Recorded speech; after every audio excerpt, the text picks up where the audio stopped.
जय श्री कृष्ण। सच्चिदानंद रूपाय विश्वोत्पत्त्यादि हेतवे तापत्रय विनाशाय श्री कृष्णाय वयम नमः।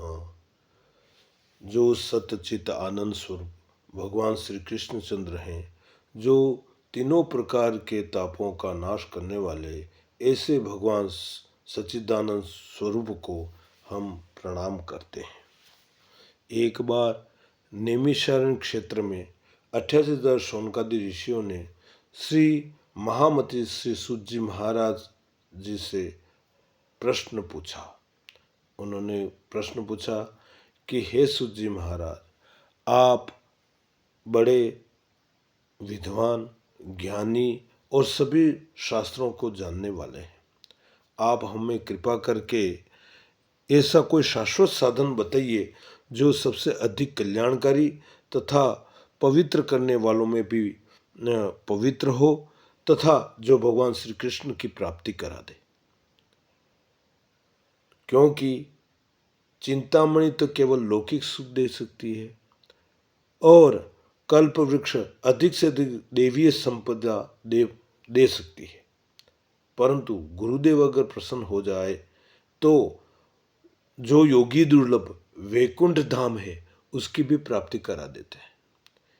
तो सूत जी ने कहा कि हे शौनकादि ऋषि हो, आपके मन के अंदर यानी भगवान का प्रगाढ़ प्रेम है, इसलिए मैं विचार करके तुम्हें संपूर्ण सिद्धांतों का सार जो सुनाता हूँ, उससे जन्म मृत्यु के भय का नाश हो जाता है। जो भक्ति के वैराग्य को बढ़ाता है, ज्ञान के वैराग्य को बढ़ाता है और भगवान श्री कृष्ण की भक्ति यानी प्रसन्नता का कारण है और वो यानी मोक्ष की प्राप्ति का कारण है, वह मैं तुम्हें सुनाता हूँ। उसे तुम सावधान होकर के सुनो। एक बार श्री शुकदेव जी ने कलयुग के जीवों के यानी आत्यंतिक नाश करने के लिए श्रीमद् भागवत शास्त्र का प्रवचन किया है। क्योंकि मन की शुद्धि के लिए इस भागवत शास्त्र से बढ़कर और कोई साधन नहीं है। क्योंकि जब मनुष्यों के जन्म जन्मांतर के पुण्य उदय होते हैं, तब कहीं इस भागवत शास्त्र की प्राप्ति होती है। जब सुखदेव जी राजा परीक्षित को श्रीमद् भागवत कथा सुनाने के लिए सभा में विराजमान हुए, तब देवता लोग एक अमृत का कलश लेकर के वहां पर आए। क्योंकि देवता लोग अपना स्वार्थ सिद्ध करने में बड़े कुशल होते हैं।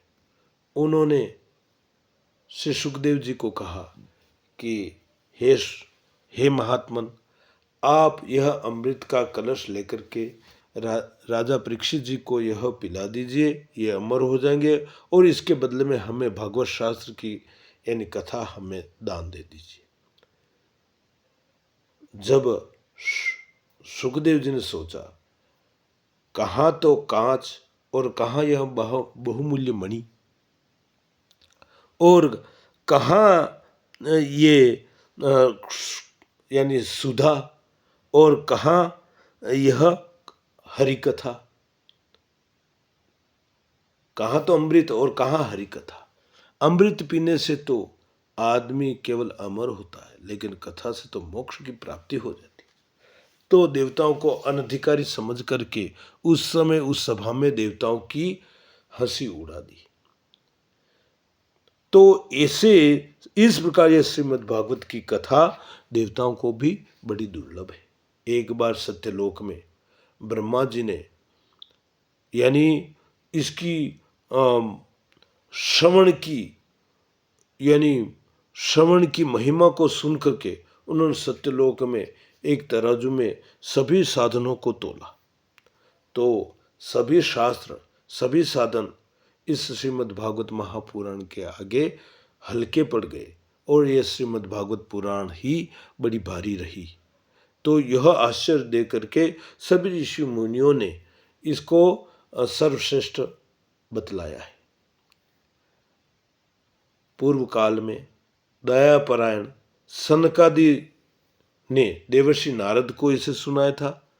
और यद्यपि देवर्षि नारद ने पहले अपने पिताजी ब्रह्मा जी से इसे श्रवण कर लिया था, तथापि सप्ताह श्रवण की विधि तो सनकादि ऋषियों ने ही बताई थी।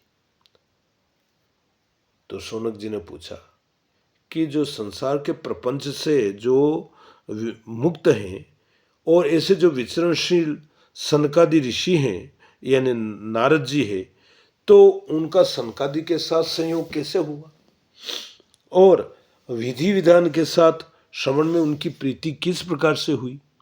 तो श्री सूत जी ने कहा, अब मैं तुम्हें वह भक्तिपूर्ण कथानक सुनाता हूँ जो श्री सुखदेव जी ने मुझे अपना अनंत शिष्य समझ करके और एकांत में मुझे सुनाया था।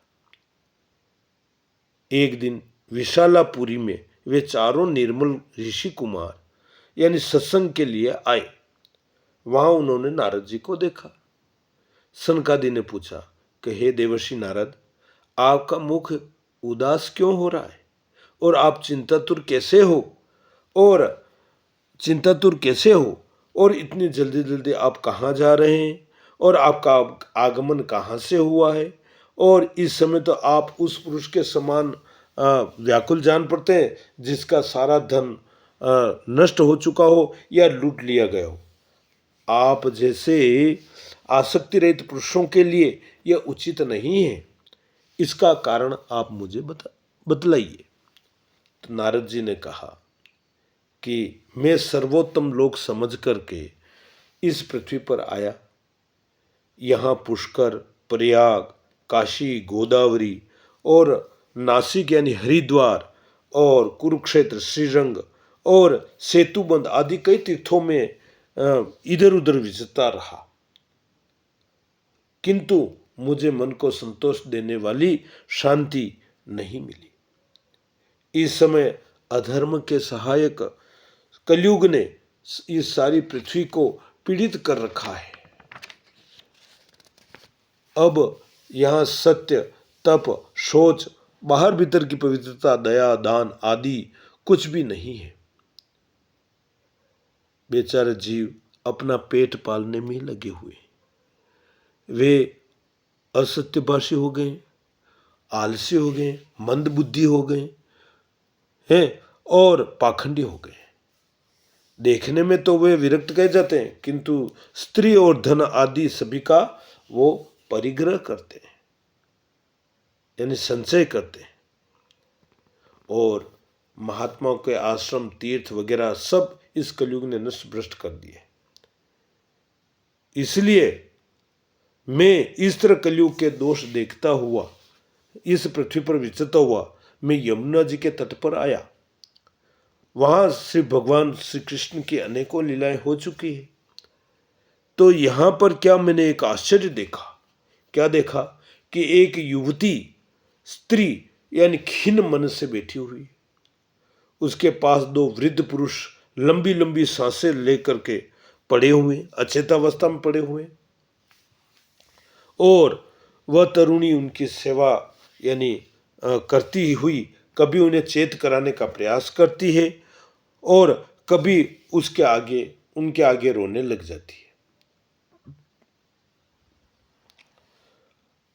अपने शरीर के रक्षक परमात्मा को दसों दिशाओं में देख रही है।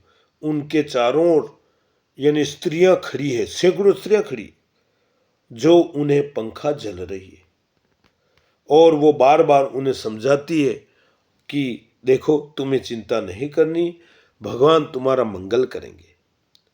यह सब चरित्र दूर से देखते हुए मैं उतावला होकर के उसके पास गया और मुझे देख करके वह युवती खड़ी हो गई और बड़ी व्याकुल होकर कहने लगी।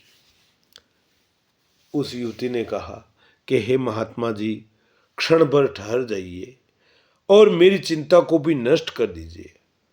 आपका दर्शन तो संसार के सभी पापों को सर्वथा नष्ट कर देने वाले हैं और आपके वचनों से मेरा दुख का थोड़ा निवारण होता है, कुछ मुझे शांति मिलती है। इसलिए जब मनुष्य का बड़ा भाग्य होता है तब आपके दर्शन होते हैं।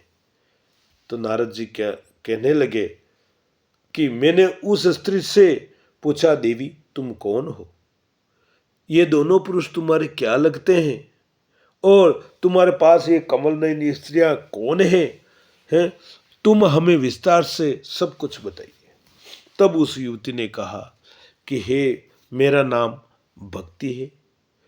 ये ज्ञान और वैराग्य मेरे दोनों पुत्र हैं। ये सैकड़ों स्त्रियां समय के फेर से, ये जो सैकड़ों स्त्रियां हैं, ये गंगा आदि पवित्र नदियां हैं और समय के फेर से ये जर्जर हो गए। हे तपोधन, अब ध्यान देकर मेरा सब पूरा वृत्तांत सुनिए। मेरी कथा तो वैसे ही प्रसिद्ध है, फिर भी उसे सुनकर आप मुझे शांति प्रदान करें। मैं द्रविड़ देश में उत्पन्न हुई, कर्नाटक में बढ़ी ही और कहीं कहीं महाराष्ट्र में सम्मानित हुई, किंतु गुजरात में यानी मुझको बुढ़ापे ने आ गिरा। वहां घोर कलयुग के प्रभाव से पाखंडियों ने मुझे अंग भंग कर दिया। चिरकाल तक यह अवस्था रहने पर मैं अपने पुत्रों के साथ दुर्बल और निस्तेज हो गई। अब जब से मैं वृंदावन आई हूं, तब से पुनः परम सुंदरी यानी सुरूपवती नवयुवती हो गई। किंतु सामने पड़े हुए ये मेरे दोनों जो पुत्र हैं, ज्ञान और वैराग्य, ये थके मांदे और दुखी हो रहे हैं। ये दोनों बूढ़े हो गए, इसी दुख से मैं दुखी हूं। हम तीनों साथ साथ रहने वाले, फिर यह विपरीतता क्यों? होना तो यूं चाहिए कि पुत्र जवान हो और माता वृद्ध हो, है नहीं? माता बूढ़ी हो और पुत्र तरुण हो। लेकिन इसी में आश्चर्यचकित से अपनी इस अवस्था पर शोक कर रही हूं। आप परम बुद्धिमान एवं योग निधि है, इसका क्या कारण हो सकता है, मुझे आप बतलाइए। नारद जी ने कहा, देवी साध्वी, मैं अपने हृदय में ज्ञान दृष्टि से तुम्हारे संपूर्ण दुख का यानी कारण देखता हूं। तुम्हें विषाद नहीं करना चाहिए। श्री हरि तुम्हारा कल्याण करेंगे। सुत जी कहते हैं कि मुनिवर नारद जी ने उसी एक ही क्षण में उसका कारण जान लिया। नारद जी ने कहा, देवी सावधान होकर सुनो, यह दारुण कलयुग है। इसी से इस समय यानी सदाचार, योग मार्ग और तप आदि सब लुप्त हो गए। इस कलयुग ने सभी की बुद्धि हर ली है। भक्ति ने कहा कि आप तो भी फिर भी इसका हमें कारण तो बताइए। तो नारद ने कहा कि देखो, वृंदावन के संयोग से तुम फिर नवीन तरुणी हो गई हो, अतः वृंदावन धाम धन्य है, ठीक है। लेकिन तुम्हारे पुत्रों का यहां पर कोई ग्राहक नहीं है, इसलिए इनका बूढ़ापा नहीं छूट रहा है। अब